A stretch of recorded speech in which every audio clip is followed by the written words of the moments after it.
을 얻으리라. 아멘. 저희가 계속해서 바울의 디모데를 향한 이 편지글을 주일마다 묵상하고 있는데요. 이 글을 쓴 목적이 분명합니다. 저희가 지난 시간에도 잠깐 짚어보긴 했는데, 이 디모데 전서 3장을 보시면 15절에 너로 하여금 하나님의 집에서 어떻게 행하여야 할지를 알게 하려 함이니 이 집은 살아계신 하나님의 교회요 진리의 기둥과 터니라. 그러니까 교회 공동체를 어떻게 운영해야 할지, 교회 공동체를 어떻게 세워가야 할지 이야기를 하고 있는 겁니다. 이 편지글이. 자, 우리가 지난 시간에 1절부터 7절의 말씀을 2장을 통해서 모든 사람을 위해서 간구와 기도와 도고와 감사를 하라, 한마디로 기도하라라는 이 바울의 명령을 함께 살펴봤는데요. 이 역시도 사실은 교회적인 차원에서, 교회 공예배 상황 가운데서 바울이 이야기하고 있는 것임을 우리는 반드시 기억해야 할 것입니다. 사실 오늘 본문은 우리가 살고 있는 이 현대 사회에서는 무척 조심스러운 본문이 아닐 수 없죠. 남자와 여자에게 기대되는 그런 기대치, 다른 역할에 대해서 이야기를 하고 있기 때문입니다. 뉴욕의 한 대학 교수는 이 젠더, 그러니까 말하자면 역할적인 의미의 성, 이거는 그 자체가 애초부터 상상의 산물이지 실질적인 것이 아니다. 이거는 만들어진 것이자 우리가 일상 속에서 그냥 작동시키는 허구다. 이렇게 이야기를 했습니다. 그러니까 쉽게 말하자면 성별에 따른 역할의 구분이라는 것은 그냥 사회적 가르침의 어떤 결과물일 뿐이지 정해진 것은 없다는 겁니다. 현대사회에서 우리가 어렵지 않게 들을 수 있는 얘기죠. 그렇죠? 어느 순간인가 이게 심지어는 우리 안방 깊숙이까지 들어와서 아예 우리의 생각을 잠식해가는 것을 발견하게 됩니다. 이런 관점에서 보면 오늘 바울이 본문에서 하는 이 말은 사실 이 현대의 관점에 비춰볼 때는 그냥 세상에 뒤처진 허구일 뿐이지, 그리고 이 세상에서 하면 안 되는 굉장히 큰일 날 그런 소리일 뿐입니다. 자, 그런데 이게 과연 그럴까요? 여러분들도 읽으시면서 조금은 혼란스러우셨겠다 싶어요. 이게 그냥 과연 바울이 당대의 그런 어떤 시대상을 그리는 것인지, 문화적인 관점, 그때는 이랬다, 이런 거를 얘기하는 것인지, 만약에 그런 거라면 현대에는 전혀 적용할 수 없겠죠. 우리가 사는 이 시대와는 맞지 않는 것일 겁니다. 하지만 그게 아니라 만약에 이게 정말 성경적인 진리를 우리들에게 가르쳐주기 위한 거라면 우리가 갖고 있는 어떤 생각들이든 그거를 다 일단 내려놓고 오히려 이 본문이 우리의 생각을 어떻게 새롭게 조명하는지 이런 것들을 좀 더 유의 깊게 살펴봐야 할 것입니다. 하나님의 말씀이 내가 그동안 알게 모르게 여기저기서 주워들은 걸로 채워졌던 내 머릿속의 생각을 어떻게 바로잡아 주신지를 볼 수 있는 본문이라는 겁니다. 그러니까 아무리 우리한테 익숙해져 있는 사고방식이 있어도 하나님의 생각이, 하나님의 말씀이 우리의 생각을 바꿔놓을 수 있게 우리는 주님의 말씀을 믿고 이 본문 가운데 들어가야 한다는 말씀입니다. 오늘부터 그래서 두 주일에 걸쳐서 저희가 읽은 이 본문을 통해서 좀 남자와 여자에게 기대되는 그런 역할들에 대해서 성경을 통해서 조금 고민해 볼 시간을 가지려고 합니다. 조금은 껄끄러울 수 있습니다. 그리고 조금 불편한 내용들을 마주할 수 있습니다. 하지만 이 성경이 정말 정확무오한 하나님의 말씀이심을, 하나님의 진리가 우리들에게 선포된 것임을 믿는다면 우리는 이 불편함을 통해서도 하나님께서는 우리를 변화시켜 주실 것을 기대할 수 있는 것입니다. 바울은 오늘 본문에서 크게 이제 세 가지에 대해서 이야기를 하는데요. 첫 번째는 기도, 두 번째는 아름다움, 세 번째는 다스림 또는 통치에 대해서 이야기를 합니다. 이 세 가지를 다 오늘 다룰 수 있으면 좋겠는데 시간상 앞에 두 가지만 다루고 마지막 세 번째 거는 다음 주에 다룰 예정입니다. 아마 많은 분들이, 특히 우리 남성 교우님들이 아마 뒤에 그걸 내가 꼭 듣고 싶은데 이런 생각들을 하고 계실 거예요. 근데 오늘은 아닙니다. 일단 오늘은 8절부터 10절을 통해서 기도와 그리고 아름다움에 대해서 우리가 얘기를 한번 같이 해보려고 합니다. 자, 그러면 먼저 짚고 넘어가야 할 것은 성경은 젠더, 즉 남성이나 여성한테 기대하는 역할이나 행동이나 정체성, 이거에 대해서 하나님께서 주신 것이다, 이렇게 분명하게 구별하여 말합니다. 우리가 잘 아는 창세기 1장을 한번 거슬러 올라가서 기억을 해보시면 27절에 하나님의 인간에 대한 창조를 이렇게 표현합니다. 하나님이 자기 형상, 곧 하나님의 형상대로 사람을 창조하시되 어떻게 창조하셨다고요? 남자와 여자로, 남자와 여자를 창조하시고, 이렇게 적혀져 있습니다. 하나님께서 남자나 여자나 둘 다 하나님의 형상을 닮은 자들로 지으셨지만 분명하게 남자와 여자로 생물학적으로 구별하여 지으셨다는 것을 우리는 먼저 기억을 해야 할 겁니다. 근데 요즘은 하도 그런 얘기를 여러분들이 아마 많이 들으실 겁니다. 심리학적인 접근이 많아서 내가 남자로 육체적으로 태어났지만 나는 날 여자라고 봐. 이렇게 해서 그냥 스스로 어느 날부터 난 여자이기로 했어. 이런 일들이 너무너무 많은 게 우리가 살고 있는 이 시대입니다. 이런 시대 가운데 우리가 오늘 이 말씀을 묵상해 가는 건데요. 여기에는 남자와 여자로 구별하였다, 이 말씀에는 하나님께서 왜 그렇게 하셨다, 이거는 사실 설명을 하고 계시지 않습니다. 다만 이것이 하나님께서 세상을 지으시면서 주신 질서라는 것을 우리들에게 가르쳐 주십니다.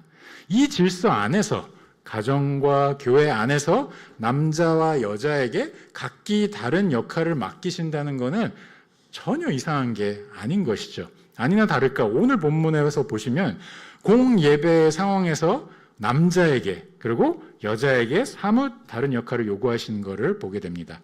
자, 그러면 남자들에 대해서부터 먼저 한번 살펴봅시다. 먼저 본문이 남자들에게 기대하는 역할은 기도하라는 겁니다.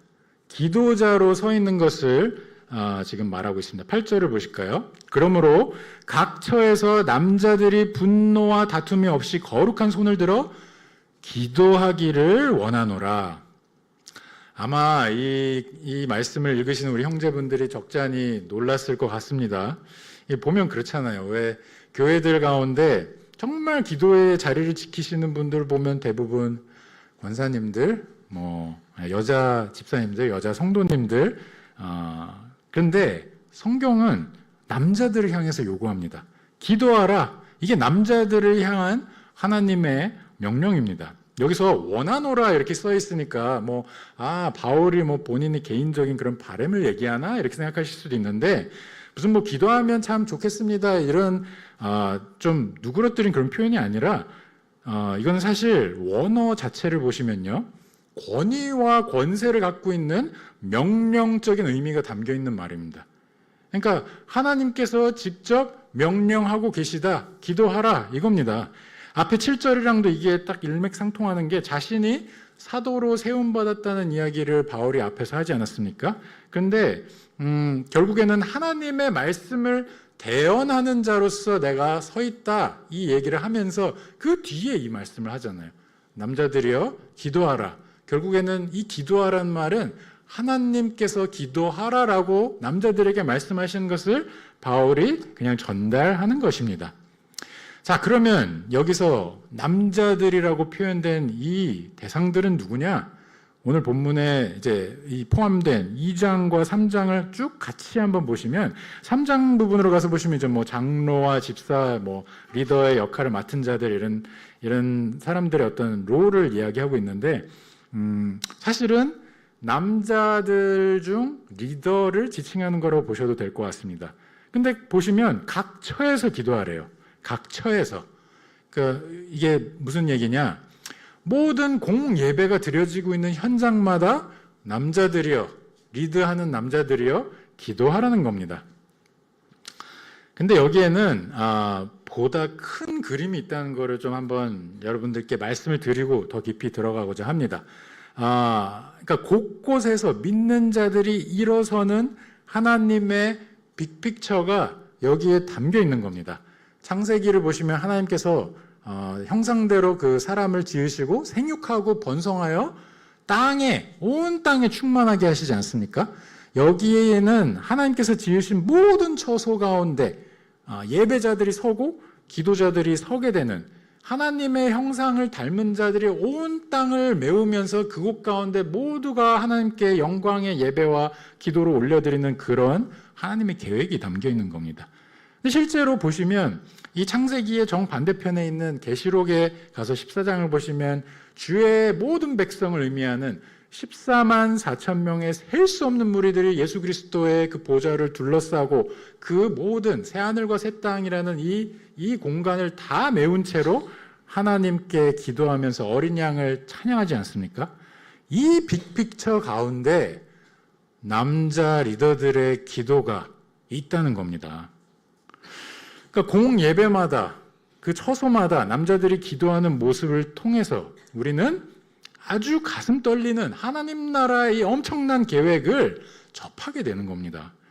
온갖 사람들이 구원받기를 원하시고 모든 사람을 놓고 기도하라 말씀하시는 하나님께서 모든 사람을 위해서 독생자 예수 그리스도를 대속물로 주신 그 행보의 그 끝그림에는 하나님께서 모든 사람들로부터 찬양을 받으시는 이 그림이 있다는 것이죠.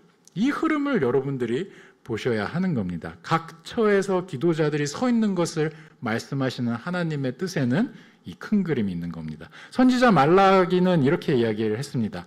해 뜨는 곳에서부터 해 지는 곳까지의 이방 민족 중에서 내 이름이 크게 될 것이라.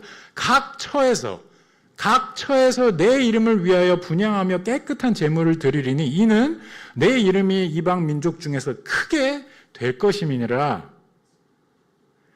사랑하는 우리 성도 여러분, 하나님께서 남자 리더들에게 공예배에서 기도하게 하시는데 이런 영광스러운 장면이 거기에 포함되어 있다는 것을 절대로 잊지 마시기 바랍니다. 한샘교회에서도 저희가 어떻게 하고 있죠? 주일 공예배 자리마다 장로님들과 집사님들이 돌아가면서 기도를 하시죠. 오늘은 전찬민 집사님께서 이제 기도를 해주셨는데 이 대표 기도를 이렇게 들으면 진짜 무척 은혜가 됩니다. 뭐 오늘 특별히 저를 위해서 기도해 주셔서 그렇다는 게 아니고요. 정말로 그 기도를 듣는데 정말 마음이 뭉클해지는 게 있어요. 왜냐하면 기도 가운데 이 교회가 담겨 있고 하나님 나라에 대한 그 소망이 담겨 있기 때문이죠. 근데 물론 한샘교회 장로님들이나 집사님들은 그렇지 않을 거라고 생각하지만 이 대표 기도하는 분들에게 가장 큰 두려움이 뭔지 아세요? 이 순서가 돌아오는 겁니다. 이게 로테이션이 있는데 왜 이렇게도 이 순서가 엊그제 기도한 것 같은데 금방 또 순서가 돌아옵니다. 이렇게 대표해서 공예배 가운데 기도하시는 우리 장로님들과 집사님들 대표 기도자들을 제가 진심으로 응원하면서 격려합니다. 여러분의 기도를 통해서요, 이 영광스러운 하나님의 빅픽처가 완성되어 간다는 것을 기억하시면서 그거를 마음속에 품고 이 기도문을 준비하면 정말 가슴 뛰는 그 마음으로 준비하실 수 있을 것 같습니다. 자, 그런데 기도하라 하면서 여기에 빼놓지 않는 기도의 좀 의외의 부분이 있어요. 포즈를 언급하시는 걸 볼 수가 있습니다. 8절을 보시면 거룩한 손을 들어서 기도하라 이렇게 말씀하시죠. 자, 기도하는 포즈는 사람마다 또 상황마다 참 다양합니다. 그래서 앉아서 고개를 숙이고 그렇게 기도를 많이들 하는데 기도에 이제 내공이 조금 쌓인 우리 권사님들은 보면 그 리듬이 있습니다. 그래서 이렇게 앞뒤 리듬 또는 옆으로 리듬을 이렇게 타시면서 기도를 좀 하시는데 저도 좀 해봤는데 그게 진짜로 효과가 있습니다. 이게 기도의 시간이 조금 이렇게 지루할 수 있는데 그 흔들리는 이것 때문에 뭔가 조금 더 오래 기도를 할 수 있더라고요. 근데 그런 것뿐만 아니라 이제 다니엘이나 예수님의 기도처럼 정말 예수님께서 겟세마네 동산에서 정말 무릎을 꿇고 기도하시지 않았습니까?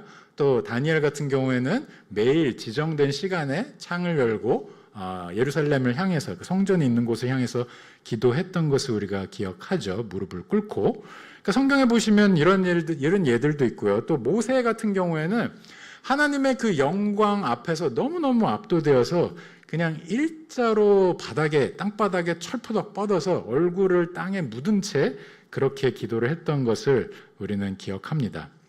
그러니까 하나님께서는 무슨 기도에 대해서 꼭 이 포즈로 기도해야 된다 이렇게 말씀하신 것은 없습니다. 정해진 포즈는 없습니다. 그런데 공예배에 있어서만큼은 서서 기도하는 경우가 참 많은 것 같습니다. 그러니까 성전을 하나님께 바치는 그 예식을 우리가 보면요. 이 솔로몬이 무릎 꿇고 대표자로서 기도를 하는데 주변에 둘러싸고 있는 사람들은 다 서서 기도하고 있었다는 기록이 역대하 6장 12절에 적혀 있습니다. 서서 기도하는 데에는 하나님에 대한 어떤 경외함, 하나님을 찬양하는 그 마음이 담겨 있다고 보셔도 될 것 같은데요. 손을 드는 이 행위는 사실 제사장들이 하나님 앞에 나오던 그 모습이기도 합니다. 그래서 보시면 시편 134편에 보라 밤에 여호와의 성전에 서 있는 여호와의 모든 종들아 여호와를 송축하라 성소를 향하여 너희 손을 들고 여호와를 송축하라 이렇게 찬양합니다. 동시에 하나님에 대한 또 완전한 항복, 완전한 기댐, 의지함 이런 의미도 담고 있는데요. 시편 28편을 보시면 2절에 내가 주의 지성소를 향하여 나의 손을 들고 주께 부르짖을 때에 나의 간구하는 소리를 들으소서. 그러니까 어떤 모습입니까? 좀 하나님께 완전히 매달리는 그 의미로 손을 뻗고 기도를 하는 겁니다. 특히 오늘 본문에는 그냥 손이라고 하지 않고 거룩한 손이라고 적혀져 있지 않습니까? 이 표현은 사실 성경에 흔히 등장하는 표현은 아닌데 시편 24편에 보시면 3절에 이 표현을 씁니다. 여기에 담긴 뜻이 거기 보이는데 여호와의 산에 오를 자가 누구며 그의 거룩한 곳에 설 자가 누구인가? 곧 손이 깨끗하며 마음이 청결하며 뜻을 허탄한 데 두지 아니하며 거짓 맹세하지 아니하는 자로다 이렇게 이야기합니다. 그러니까 구약 시대를 보시면요. 하나님 앞에 예배하러 나오는 자들이 손을 씻을 수 있게 항상 물이 준비되어 있었던 걸 우리가 기억합니다. 그러니까 깨끗한 손이라는 거는 깨끗한 마음을 표현해주는 상징적인 표현인 겁니다. 결국 이 성경에는 남자들에게 요구하는 기도가 손을 깨끗이 하는 기도, 즉 마음이 청결한 기도를 이야기하고 있는 겁니다. 하나님 앞에 정결하게 거룩한 자답게 나와 기도하라는 겁니다. 같은 맥락에서요, 바울은 분노와 다툼이 없이 이 기도를 하라고 또 명하는데요. 여기에는 에베소 교회에 좀 특수한 상황이 있다는 것을 여러분들이 좀 기억하셨으면 좋겠습니다. 에베소 교회가 좀 어떤 상황에 있죠? 거짓 선교사들이 난무하는, 거짓 교사들이 난무하는 그런 상황인데요. 거짓 교사들이 많다 보니까 어땠겠어요? 이 신학적인 논쟁도 많았을 겁니다. 근데 남자들이 왜 논쟁이 있어서는 좀 어떻죠? 저도 사실 여기에 속하는데 논리적인 어떤 논쟁을 하다 보면 반드시 끝을 봐야 하는 좀 그런 게 좀 있습니다. 그러다 보면 이제 뭔가 내가 이 논쟁에 저 깊숙이까지 들어가서 마침표를 찍어야만 뭔가 내가 할 말을 한 것 같은 그런 느낌이 좀 있죠. 그러다 보면 그 과정에 화도 내게 되고 다툼도 많습니다. 부부 사이에 그런 일들이 종종 벌어지지 않습니까? 이 남편들이 막 논리적으로 뭔가를 막 악착같이 막 얘기를 해서 이 아내의 포인트는 그게 아닌데 나 지금 굉장히 마음 상했다 이건데 막 열심히 논리적으로 막 설명을 합니다. 남편들이. 제가 그러다가 많이 혼났습니다. 그런데 한번 생각을 해보시죠. 나랑 엄청나게 다툰 형제가 이제 공예배를 하는 상황에서 나와서 기도를 한다고 한번 생각을 해보시죠. 대표로. 그러면 여러분들의 마음이 어떻겠습니까? 기도가 들리시겠어요? 안 들립니다. 저 가식적인 저 사람 이렇게 얘기를 하겠죠. 속으로. 그렇죠? 그러니까 이러지 말자는 겁니다.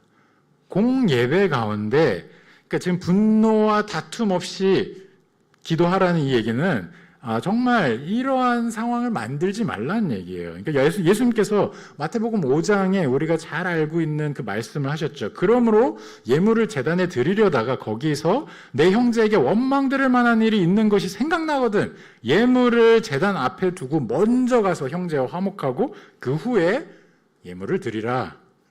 이게 무슨 얘기입니까? 그러니까 형제와 다투고 와서 드리는 그 예배를 하나님께서 결코 기뻐하시지 않는다는 그런 뜻입니다. 그러니까 하나님께서 그걸 받지 않겠다 이렇게 말씀하시는 건데요. 일단 하나님께서 그 마음 가운데 그런 것들이 가득 차 있는 상태로 기도하고 예배하는 걸 원치 않으시는 거죠. 근데 또 한 가지는 그렇게 기도하며 예배할 때 그 다툼의 과정에 있었던 다른 자가 마음이 어려워서 예배하지 못하는 그 상황을 하나님께서 기뻐하시지 않는 겁니다. 저는 이게 비단 공예배에서 대표 기도를 하는 분들한테만 해당되는 얘기는 아니라고 생각합니다. 왜냐하면 모든 남편들, 모든 아버지들은 가정의 머리로서 가족들을 대표해서 하나님께 거룩한 오른손을 들고 기도해야 하는 자들이기 때문입니다. 사랑하는 우리 성도 여러분, 특별히 우리 남자 성도 여러분, 저와 여러분이 기도자로 우뚝 서야 합니다. 저와 여러분이 하나님의 그 거룩한 뜻을 받아서 교회를 위해서, 가정을 위해서 머리로서 기도하는 자들이 되어야 합니다. 그 기도가 이루어질 때 우리의 가정들이 하나님 안에 서 있을 수가 있고요. 이렇게 남편들과 아버지들이 뜨겁게 기도하는 그 가정들이 세워질 때 교회가 바로 서게 되는 겁니다. 그리고 우리 사랑하는 아내분들, 우리 자매님들, 어머니들, 우리 남편들이 조금 모자랄 수는 있습니다. 근데 우리 남편들이 정말 가정의 기도자로 우뚝 설 수 있게, 우리 아버지들이 정말로 교회를 놓고 기도하는 자들로 우뚝 설 수 있게 여러분들이 응원해 주시고 격려해 주시고 기도해 주시기 바랍니다. 그리고 우리 남자 성도님들 다시 한번 화이팅입니다. 자, 이번에는 자매들을 향한 말씀을 한번 살펴보겠습니다. 9절인데요. 또 이와 같이 여자들도 단정하게 옷을 입으며 소박함과 정절로서 자기를 단장하고 따은 머리와 금이나 진주나 값진 옷으로 하지 말고.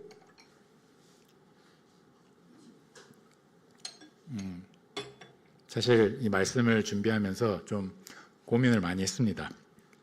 아무리 제가 목회자라지만 남자로서 자매들이 예민할 수 있는 이 외모와 또 옷차림에 대해서 이런 주제를 놓고 얘기하는 것은 사실 쉽지 않습니다. 그래서 저의 어떤 개인적인 솔직한 심정으로는 이 부분을 진짜 뛰어넘고 싶었습니다. 진짜로. 이거 뛰어넘고 다음 본문으로 가고 싶은 인간적인 생각이 있었지만 하나님께서 이 말씀을 우리에게 주신 이 성경 가운데 있게 하신 것은 정말로 우리에게 알길 원하시는, 우리가 꼭 들어야 하는 하나님의 진리가 있기 때문입니다. 가정을 세우고 교회를 세우는 진리가 여기 담겨 있기 때문에 비록 저의 마음은 굉장히 부담스럽고 어렵지만 그래도 성령 하나님께 전적으로 의지해서 아주 조심스럽게 이 말씀을 전한다는 것을 미리 제가 말씀을 드립니다. 자, 하나님께서는 남자들에게 요구하신 기도자로 서라 이 말씀처럼 여자들에게도 동일하게 기도자로 서기를 원하신다고 말씀하십니다. 9절을 다시 한번 보시면 또 이와 같이 이렇게 시작을 하죠. 그러니까 남자들이여 기도자가 되라, 기도하라 이렇게 말씀하시면서 이와 같이 똑같이 이 여자들도 기도하라는 겁니다. 그런데 진짜 어려운 부분은 그 뒷부분입니다. 뒤이어서 하는 말씀이 단정하게 옷을 입으며 소박함과 정절로서 자기를 단장하고 따은 머리와 금이나 진주나 값진 옷으로 하지 말라는 건데요. 읽자마자 불편합니다. 아마 우리 자매님들도 읽으면서 갑자기 이거 지금 따은 머리를 막 지금 풀러야 되나 막 이렇게 하시는 분들도 있으실 거예요. 근데 혹여나 이 말씀을 묵상하시면서 오해가 있을까봐 일단 이 말씀이 뜻하는 바가 아닌 것부터 제가 체크를 하고 넘어가겠습니다. 이 말씀은 무슨 머리를 딴 분들을 타겟하는 말씀이 아닙니다. 뭐 금장식, 진주를 몸에 장식하고 있는 분들을 타겟한 게 아니고요. 명품을 들고 오신 분들을 타겟한 게 아닙니다. 그런 의미의 말씀이 전혀 아닙니다. 그래서 맥락을 보면서 말씀을 찬찬히 묵상하셔야 하는 게 요 구절만 떼놓고 보면 그런 얘기들을 할 수 있지만 맥락을 놓고 보면 그렇지 않다는 것을 어렵지 않게 발견하실 겁니다. 그러면 일단 단정하게라는 이 말부터 한번 볼까요? 보통 사회적으로 우리가 단정하다 할 때 어떤 걸 의미합니까? 사회적으로 용납할 수 있고 적절한 어떤 겸손한 그런 옷차림이나 꾸밈을 얘기할 때 단정하다 이렇게 얘기하지 않습니까? 그러면 소박하다라는 건 뭡니까? 외설적이지 않은 그러니까 성적으로 어필하기 위해서 막 노출을 과다하게 하지 않는 것을 의미합니다. 그러면 정절이라는 것은 또 뭡니까? 정절은 스스로 절제하는 것을 말합니다. 그러니까 이런 차원에서 따은 머리, 금진주, 값진 옷을 명시하는 것이지 그냥 그 진주나 뭐 따은 머리 이거 자체를 말하려고 하는 게 아닙니다. 자, 그러면 여기서 또 한 가지 오해를 풀어야 합니다. 지금 바울이 여기서 하는 얘기가 자매들은 일절 꾸미지 마십시오. 그냥 선머슴처럼 하고 다니십시오. 눈곱도 떼지 말고 그냥 다니십시오. 이 얘기가 아닙니다. 우리 주님께서는 자매들에게는 형제들과 다른 하나님의 형상을 닮은 아름다움을 주셨단 말이에요. 여기에는 육체적으로 겉으로 보이는 아름다움도 포함이 됩니다. 하나님께서 아담의 갈빗대를 취해서 여자를 만드셨을 때 그 여자를 보고 아담이 어떻게 반응했습니까? 내 뼈 중에 뼈요, 살 중에 살이라 이러면서 너무너무 사랑스러운 눈으로 이 하와를 바라보면서 그렇게 사랑으로 품지 않습니까? 분명히 여기에는 육체적인 정말 이 아담이 보자마자 느낄 수밖에 없는 하나님의 형상에서 온 육체적인 아름다움이 있는 겁니다. 그러나 이 아름다움을 잘 갖고야 되는 것이 마땅한 일이지만 바울이 뭘 얘기하려고 하는지를 좀 보자는 말이죠. 바울이 여기서 진짜 하고자 하는 얘기는 당대의 상황을 우리가 고려해야만 이해할 수 있습니다. 에베소라는 이 도시에 이 교회가 지금 있지 않습니까? 디모데가 사역하는 교회가 있는 이 에베소에는 그 도시의 한가운데 아르테미스 신전이 위치하고 있었습니다. 근데 거기에는 소위 이제 이 아름다운 이 여신에게 자신의 몸을 바치는 것을 업으로 하는 그런 여자들이 있었던 거죠. 근데 이 여자들이 화려하게 머리를 따 올리고 당연히 온갖 화려한 금과 진주로 옷을 치장했던 겁니다. 왜냐? 그 신전 가운데서 남자들에게 어필해서 선교를 하는 것이 그 신을 예배하는 일환이라고 생각을 했기 때문입니다.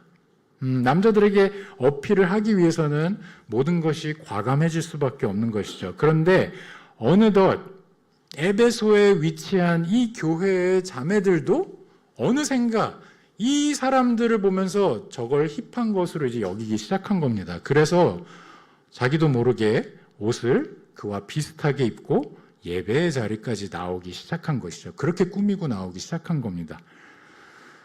자, 이게 지금 여러분들 듣고 계시는데 그냥 옛날 얘기로만 느껴지지 않으시길 바랍니다. 이런 옷차림을 요즘에는 아주 쉽게 접할 수 있기 때문입니다. 인터넷을 통해서 물론 길거리에도 접할 수 있습니다만 인터넷을 통해서 OTT를 통해서 소셜미디어를 통해서 얼마나 여기저기서 물밀듯이 이런 이미지들이 들어오는지 모릅니다. 이 세상의 대중들이 즐기는 문화도 점점 더 아주 노골적이 되어가고 있습니다. 아이들이 하는 온라인 게임을 한번 보시면 거기 나온 여자 캐릭터들의 의상이 말도 못합니다. 그리고 소위 공인이라고 우리가 말하는 배우나 가수들, 대중들의 앞에 서는 이분들의 옷차림도 갈수록 만만치가 않습니다. 이런 것들을 이제는 하도 많이 접하다 보니까 아니 뭐 다들 이렇게 입더만, 다들 이렇게 하더만 이러면서 우리 심리적으로도 뭔가 자기도 모르게 자꾸 과감하게 그러한 식으로 치장을 하는 스스로를 발견하게 되는 겁니다. 이게 뭐 좀 어떤 객관적인 숫자 지표가 있어서 수위를 뭐 레벨 5, 뭐 레벨 10, 뭐 이렇게 판단할 수 있는 게 아니잖아요. 입는 사람 자기 주관에 따라서 결정되는 거 아니겠습니까? 그러니까 바울이 단정하게 소박하게 이렇게 얘기할 때 그 레벨이 어느 정도인지 가늠하기가 쉽지가 않습니다. 그런데 절제하라는 얘기를 하지 않았습니까? 그러니까 지금 세상에서 멋모르고 지금 여성의 이미지를 이렇게 막 너무나 타락한 모습으로, 너무나 과감한 모습으로 이렇게 그려내고 있는 이 실태 가운데서 바울이 이야기하는 겁니다. 스스로 이런 것들로부터 스스로를 절제하라고 말이죠. 근데 이 절제하는 것이 하나님의 형상대로 지음받은 여성들 본인들을 위한 것이기도 하지만요, 여기에는 기도하러 나온 형제들, 예배하러 나온 형제들을 위한 배려이기도 합니다. 기도자로서, 예배자로서 이 형제들을 위해서도 스스로 절제하라는 것입니다. 그리고 여기에는 더 나아가서 외모에 집착하지 말라는 더 나아간 하나님의 메시지가 여기 담겨 있는 것입니다. 왜 그렇죠? 모든 자매님들은 꼭 이 이야기를 마음속에 간직하시기 바랍니다. 여러분들은 하나님의 형상대로 이미 아름답게 지어졌습니다. 여러분들은 외모만 그런 것이 아니라 그 깊이 내면까지도 하나님께서 너무너무 아름답게 지으신 그러한 여성분들임을 꼭 기억하시기 바랍니다. 하나님의 형상대로 지음받은 자매들의 아름다움은 그 내면의 영적인 아름다움까지 함께 빛납니다. 육적인 부분만 있는 것이 아니고요, 영적인 부분이 함께 빛납니다. 근데 세상에서는 이런 얘기를 절대 해주지 않습니다. 세상에서는 아주 외모 지상주의적으로만 이 이미지화해서 이것을 비춰주기에 급급합니다. 정말 비현실적인 여성의 이미지를 우리의 청년들에게, 우리의 아이들에게 막 주입시키고 있는 겁니다. 이러한 이미지에 제발 속지 않았으면 좋겠습니다. 우리의 부모들이 속지 않아야 우리 자녀들에게 이걸 가르칠 것 아닙니까? 지금 물밀듯이 이런 이미지들이 막 눈앞을 막 덮고 있는데 하나님께서 말씀을 해주고 계신 겁니다. 여성의 아름다움은 이게 아니라고 말이죠. 자, 그러면 이러한 육체적으로 화려하고 과감한 것들로 그렇게 나를 꾸미지 않으려면 어떻게 스스로를 가꿉니까? 분명 하나님의 형상대로 아름답게 지어졌다고 했는데 여성들은 어떻게 스스로를 가꿔야 할까요? 오늘 본문 10절이 그에 대한 답을 줍니다. 오직 선행으로 하기를 원하노라. 오직 선행으로. 사랑하는 우리 성도 여러분, 예수 그리스도를 만나서 하나님을 알게 된 자는요, 하나님을 사랑할 수밖에 없고요, 하나님께서 명령하신 그 선하신 일을 하는 것을 무엇보다도 즐거워합니다.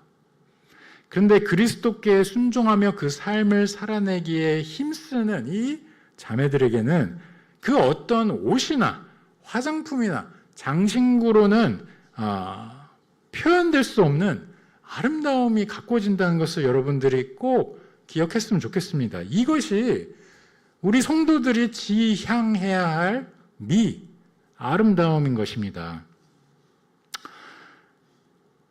오늘 이 참 어려운 말씀을 제가 굉장히 절제하면서 굉장히 조심스럽게 하지만 그래도 과감하게 전해드렸는데요.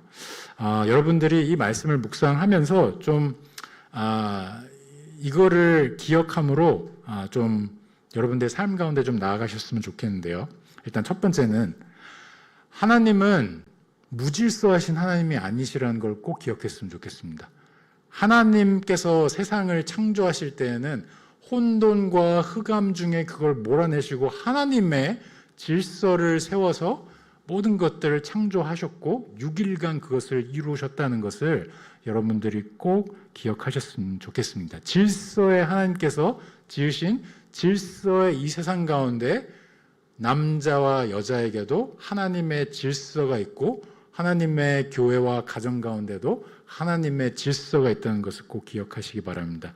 그리고 또 한 가지 기억해야 할 것은 그의 피값으로 우리를 구원하시고 대속물이 되어서 우리를 값주고 사신 예수 그리스도는, 그리고 교회를 값주고 사신 예수 그리스도는 우리의 기준이 되십니다. 그러니까 교회에서 세워진 질서에도 그 기준은 예수 그리스도요, 가정에서 세워진 그 질서에도 그 기준은 예수 그리스도입니다. 부부 간의 관계에서도 그 기준은 예수 그리스도입니다.